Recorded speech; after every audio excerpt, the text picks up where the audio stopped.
ಆತ್ಮೀಯ ಸಾಯಿ ಸ್ಮೃತಿ ವೀಕ್ಷಕರಿಗೆ ನನ್ನ ಸವಿನಯ ನಮಸ್ಕಾರಗಳು.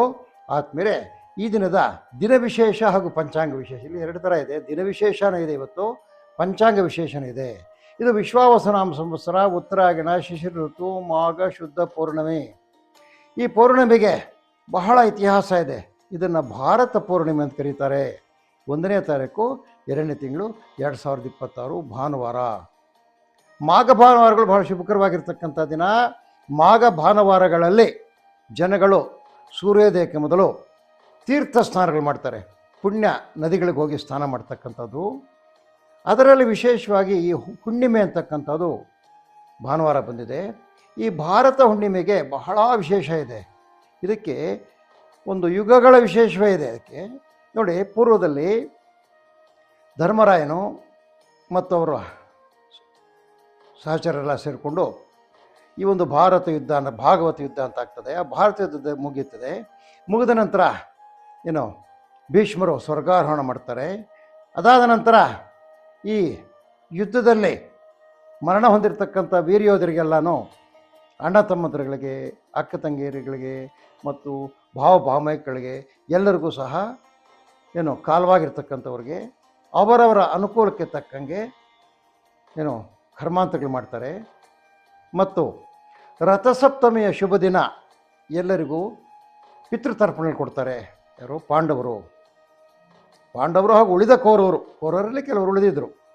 ಅದಾದ ನಂತರ ನೋಡಿ, ನಾವೆಲ್ಲ ಈ ಕ್ರಿಕೆಟ್ ಮ್ಯಾಚಲ್ಲಿ ಆದಾಗ ವಿಜಯೋತ್ಸವ ಆಚರಿಸ್ತೀವಿ. ನೋಡಿ, ಇನ್ನೇನಾಯಿತು ಚುನಾವಣೆ, ಅವಾಗ ಒಂದು ವಿಜಯೋತ್ಸವ ಆಚರಿಸ್ತೀವಿ.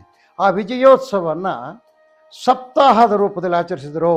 ಅಂದರೆ ಈ ಹುಣ್ಣಿಮೆಗೆ 7 ದಿನ ಮೊದಲು ಶುರು ಮಾಡಿ ಪ್ರತಿದಿನವೂ ಸಂತೋಷಕರವಾದ ಕೂಟಗಳು, ಹಾಡುಗಳು, ಸಂಗೀತ, ನೃತ್ಯ, ಭಾಗವತ ಪಠಣೆ ಇವೆಲ್ಲ ಮಾಡಿ ಈ ಭಾಗವತ ಪೌರ್ಣಿಮೆಯಲ್ಲಿ ಆಗ ಯುಧಿಷ್ಠಿರ ಸರಿಯಾಗಿ ಎಲ್ಲರೂ ಸೇರಿಕೊಂಡು ಈ ಒಂದು ವಿಜಯೋತ್ಸವದ ಕಾರ್ಯಕ್ರಮ ಮಾಡೋದ್ರು ಅಂತಕ್ಕಂಥ ವಿಶೇಷಗಳು ಇರ್ತಕ್ಕಂಥದ್ದು. ಈಗಲೂ ಸಹ ಅಷ್ಟೇ, ನಮ್ಮ ಆಂಧ್ರದಲ್ಲಿ, ತಮಿಳುನಾಡು ಹಲವು ಭಾಗಗಳಲ್ಲಿ, ಕರ್ನಾಟಕದ ಹಲವು ಭಾಗಗಳಲ್ಲಿ ಭಾರತ ಪೌರ್ಣಿಮೆಗೆ ಬಹಳ ಪ್ರಾಮುಖ್ಯತೆ ಇರತಕ್ಕಂಥದ್ದು. ಭಾಗವತದ ಪಠಣೆ ಆಗ್ತದೆ. 7 ದಿನ ಆಗ್ತದೆ, ಕೆಲವು ಕಡೆ 3 ದಿನ ಆಗ್ತದೆ, ಕೆಲವು ಕಡೆ 1 ದಿನ ಆಗ್ತದೆ ಮಾಡಿ ಈ ಹುಣ್ಣಿಮೆ ದಿನ ವಿಶೇಷವಾಗಿ ಹಬ್ಬವನ್ನು ಆಚರಿಸ್ಕೊಳ್ತಾರೆ. ಇದನ್ನು ಭಾರತ ಹುಣ್ಣಿಮೆ ಅಂತ ಕರೀತಾರೆ. ಭಾರತ ಹುಣ್ಣಿಮೆ ದಿನ ಭಾಗವತ ಸಾಮಾನ್ಯವಾಗಿ ಪಾರಾಯಣ ಮಾಡ್ತಾರೆ.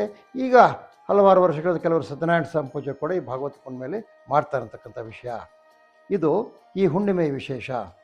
ಅದಲ್ಲದೆ ಈ ದಿನ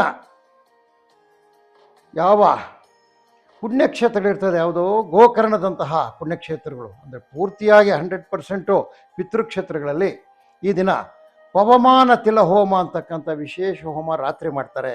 ಯಾವಾಗಲೂ ಬೆಳಗ್ಗೆ ಮಾಡೋದು, ಅದನ್ನು ಎಲ್ಲ ಆಚರಣೆ ಮಾಡಿಬಿಟ್ಟು ಸಾಯಂಕಾಲ ಆದಮೇಲೆ ಪವಮಾನ ತಿಲ ಹೋಮ ಅಂತ ಗೋಕರ್ಣದಲ್ಲಿ ಮಾಡ್ತಾರೆ ವಿಶೇಷವಾಗಿ.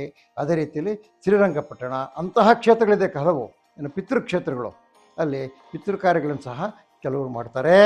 ಇದಕ್ಕೆ ವಿಶೇಷವಾದ ಒಂದು ಪ್ರಾಮುಖ್ಯತೆ ಇದೆ. ಇದು ಭಾರತ ಪುಣ್ಯಮೆ ವಿಷಯ. ಅಲ್ಲಿಂದ ಆಚೆಗೆ ನಾವು ಪಂಚಾಂಗಕ್ಕೆ ಬಂದಾಗ ವಾರ ಭಾನುವಾರ, ತಿಥಿ ಬಂದು ಪೌರ್ಣಮಿ, ರಾತ್ರಿ 4 ಗಂಟೆ 5 ನಿಮಿಷವರೆಗೆ ಇರ್ತಕ್ಕಂಥದ್ದು. ಅದೇ ರೀತಿಯಲ್ಲಿ ನಕ್ಷತ್ರ ಬಂದು ಪುಷ್ಯಮಿ ನಕ್ಷತ್ರ, ರಾತ್ರಿ 12:35 ಇರ್ತಕ್ಕಂಥದ್ದು. ಯೋಗ ಬಂದು ಪ್ರೀತಿ, ಕರ್ಣ ಬಂದು ಭದ್ರಾಗಿರ್ತಕ್ಕಂಥದ್ದು. ಅಲ್ಲಿಂದ ದ್ವಾದಶ ರಾಶಿಗಳ ಭವಿಷ್ಯಕ್ಕೆ ಬಂದಾಗ ಮೇಷರಾಶಿಯವರಿಗೆ ಆರ್ಥಿಕ ಪ್ರಗತಿ, ವಿದೇಶದಲ್ಲಿರ್ತಕ್ಕಂಥವ್ರಿಗೆ ಒಳ್ಳೆಯ ಮಾರ್ಗದರ್ಶನ, ಉನ್ನತ ಶಿಕ್ಷಣದ ಬರತಕ್ಕಂಥ ವಿದ್ಯಾರ್ಥಿಗಳಿಗೆ ಶುಭಕರವಾಗಿರ್ತಕ್ಕಂಥ ದಿನ, ಕುಶಲಕರ್ಮಿಗಳಿಗೆ ಒಳ್ಳೆಯ ದಿನ, ಕಾಫಿ, ರಬ್ಬರು, ಅಡಿಕೆ ಬೆಳೆಗಾರರಿಗೆ ಶುಭಕರವಾಗಿರ್ತಕ್ಕಂಥ ದಿನ ಆಗಿರ್ತದೆ. ಸಗಟು ವ್ಯಾಪಾರಿಗಳಿಗೆ ಶುಭ ದಿನ. ಸೂರ್ಯ ಭಗವಾನನ್ನು ಧ್ಯಾನ ಮಾಡಿ 5 ಅದೃಷ್ಟ ಸಂಖ್ಯೆ, ವಾಯು ಅದೃಷ್ಟ, ಹಸಿರು ಅದೃಷ್ಟ ಬಣ್ಣ. ವೃಷಭ ರಾಶಿಗೆ ಬಂದಾಗ ವೃತ್ತಿಪರರಿಗೆ ಮಂದ ಪ್ರಗತಿ, ಎಲ್ಲ ರೀತಿಯ ನೌಕರಿಗೆ ಕಿರಿಕಿರಿ, ರೇಷ್ಮೆ ಕೃಷಿಕರಿಗೆ ಕೃಷಿಯಲ್ಲಿ ಪ್ರಗತಿ, ಜೇನು ಸಾಕಾಣೆದಾರರಿಗೆ ಅಣಬೆ ಬೆಳೀತಕ್ಕಂಥವ್ರಿಗೆ ಸಹ ಒಳ್ಳೆಯ ದಿನ ಆಗಿರ್ತಕ್ಕಂಥದ್ದು. ಕೃಷಿ ಸಲಕರಣೆ ವ್ಯಾಪಾರ ಮಾಡ್ತಕ್ಕಂಥವ್ರಿಗೆ ಒಳ್ಳೆ ವ್ಯಾಪಾರ ಆಗ್ತಕ್ಕಂಥದ್ದು. ಕೃಷ್ಣ ಪರಮಾತ್ಮನ ಧ್ಯಾನ ಮಾಡಿ 6 ಅದೃಷ್ಟ ಸಂಖ್ಯೆ, ದಕ್ಷಿಣ ಅದೃಷ್ಟ ದಿಕ್ಕು, ಬಿಳಿ ಅದೃಷ್ಟ ಬಣ್ಣ. ಮಿಥುನ ರಾಶಿಗೆ ಬಂದಾಗ ಸರ್ಕಾರಿ ನೌಕರ ಹಾಗೂ ಅಧಿಕಾರಿಗಳಿಗೆ ಶುಭ ದಿನ. ತೋಟಗಾರಿಕೆ ರೈತರಿಗೆ ಅತ್ಯಂತ ಶುಭಕರವಾಗಿರ್ತಕ್ಕಂಥ ದಿನ. ಗುಡಿ ಕೈಗಾರಿಕೆಯಲ್ಲಿ ಪ್ರಗತಿ, ಸಿದ್ಧ ವಸ್ತುಗಳಿಗೆ ಒಳ್ಳೆಯ ವ್ಯಾಪಾರ ಆಗ್ತಕ್ಕಂಥದ್ದು. ದುರ್ಗಾ ಪರಮೇಶ್ವರನ ಧ್ಯಾನ ಮಾಡಿ 4 ಅದೃಷ್ಟ ಸಂಖ್ಯೆ ಪಶ್ಚಿಮ ಅದೃಷ್ಟ ದಿಕ್ಕು ನೀಲಿ ಅದೃಷ್ಟ ಬಣ್ಣ. ಅಲ್ಲಿಂದ ಕರ್ಕಾಟಕ ರಾಶಿಗೆ ಬಂದಾಗ ಆರೋಗ್ಯದಲ್ಲಿ ಸ್ಥಿರತೆ, ಪ್ರಯತ್ನಗಳಲ್ಲಿ ಸಫಲತೆ, ಕೃಷಿ ಕಾರ್ಮಿಕರಿಗೆ ಒಳ್ಳೆಯ ಅನುಕೂಲಕರವಾಗಿರ್ತಕ್ಕಂಥ ದಿನ, ಆರೋಗ್ಯ ಸಹಾಯಕರಿಗೂ ಸಹ ಬಹಳ ಒಳ್ಳೆಯ ದಿನ ಆಗಿರ್ತಕ್ಕಂಥದ್ದು. ಸಂಗೀತ ಕಲಾವಿದರಿಗೆ ಇವತ್ತು ಶುಭ ದಿನ. ಈ ದಿನ ಸಂಗೀತ ಹಾಡ್ತಾರೆ ನೋಡಿ, ಹರಿಕತೆ ಮಾಡ್ತಕ್ಕಂಥವರು, ಒಂದು ಹಾಡುಗಾರಿಕೆ ಮಾಡ್ತಕ್ಕಂಥವ್ರು, ರಾಷ್ಟ್ರೀಯ ಸಂಗೀತ, ಕರ್ನಾಟಕ ಸಂಗೀತ ಇವುಗಳನ್ನ ಹಾಡ್ತಕ್ಕಂಥವ್ರಿಗೆ ಒಳ್ಳೆ ಶುಭಕರವಾಗಿರ್ತಕ್ಕಂಥ ದಿನ ಆಗಿರ್ತಕ್ಕಂಥದ್ದು. ಏನೋ ಈ ದಿನ ಎಲ್ಲ ರೀತಿಯ ವ್ಯಾಪಾರಗಳಿಗೆ ಒಳ್ಳೆಯ ವ್ಯಾಪಾರ ಆಗ್ತಕ್ಕಂಥದ್ದು. ನೀವು ಶ್ರೀಮಾತೆ ಚೌಡೇಶ್ವರಿಯನ್ನು ಧ್ಯಾನ ಮಾಡಿ. 3 ಅದೃಷ್ಟ ಸಂಖ್ಯೆ ಪೂರ್ವ ಅದೃಷ್ಟ ದಿಕ್ಕು, ನೇರ ಅದೃಷ್ಟ ಬಣ್ಣ. ಸಿಂಹರಾಶಿಗೆ ಬಂದಾಗ ಹಣಕಾಸು ಕ್ರೋಢೀಕರಿಸುವ ಪ್ರಯತ್ನ ಸಫಲ, ಜಾನು ವ್ಯಾಪಾರಕ್ಕೆ ಶುಭ, ಆರ್ಥಿಕ ಲಾಭ, ಕೃಷಿಯಲ್ಲಿ ಪ್ರಗತಿ, ಅಣಬೆ, ಶುಂಠಿ, ತಂಬಾಕು ವ್ಯಾಪಾರ ಮಾಡೋರಿಗೆ ಒಳ್ಳೆಯ ಲಾಭದಾಯಕವಾಗಿರ್ತಕ್ಕಂಥ ದಿನ ಆಗಿದ್ದು, ಮೆಡಿಕಲ್ ಸ್ಟೋರ್ಸ್ ಇಟ್ಟಿರ್ತಕ್ಕಂಥವ್ರಿಗೆ, ಯಾರಿಗೆ ಸಿಂಹರಾಶಿಯವರಿಗೆ ಒಳ್ಳೆಯ ವ್ಯಾಪಾರ ಆಗುತ್ತೆ. ನೀವು ಶಿವಾಲಯಕ್ಕೆ ಭೇಟಿ ಕೊಡಿ. 4 ಅದೃಷ್ಟ ಸಂಖ್ಯೆ ಈಶಾನ್ಯ ಅದೃಷ್ಟ ದಿಕ್ಕು, ಕಿತ್ತಳೆಯ ಬಣ್ಣ ಅದೃಷ್ಟ ಬಣ್ಣ. ಅಲ್ಲಿಂದ ಕನ್ಯಾ ರಾಶಿಗೆ ಬಂದಾಗ ಜೀವನದಲ್ಲಿ ಯಶಸ್ಸು, ಉತ್ತಮ ಹಣದ ಒಳಹರಿವು, ಸಮಾರಂಭಗಳಲ್ಲಿ ಗೌರವ ಪ್ರಾಪ್ತಿ, ರೇಷ್ಮೆ ಬೆಳೆಗಾರರಿಗೆ ಶುಭ, ಹೂವಿನ ವ್ಯಾಪಾರಿಗಳಿಗೆ ಲಾಭ, ವೈದ್ಯ ವೃತ್ತಿ ಮಾಡ್ತಕ್ಕಂಥವ್ರಿಗೆ ಶುಭಕರವಾಗಿರ್ತಕ್ಕಂಥ ದಿನ. ಮಹಾವಿಷ್ಣು ಧ್ಯಾನ ಮಾಡಿ. 6 ಅದೃಷ್ಟ ಸಂಖ್ಯೆ ದಕ್ಷಿಣ ಅದೃಷ್ಟ ದಿಕ್ಕು, ಕಪ್ಪು ಅದೃಷ್ಟ ಬಣ್ಣ.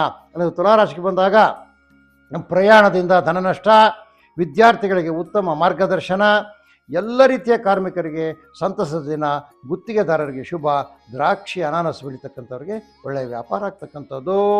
ಪೂಜಾ ದ್ರವ್ಯ ಮಾರೋರಿಗೆ ಒಳ್ಳೆಯ ವ್ಯಾಪಾರ ಆಗುತ್ತೆ. ಗೋಪೂಜೆ ಮಾಡಿ. 8 ಅದೃಷ್ಟ ಸಂಖ್ಯೆ ಈಶಾನ್ಯ ಅದೃಷ್ಟ ದಿಕ್ಕು, ಹಳದಿ ಅದೃಷ್ಟ ಬಣ್ಣ.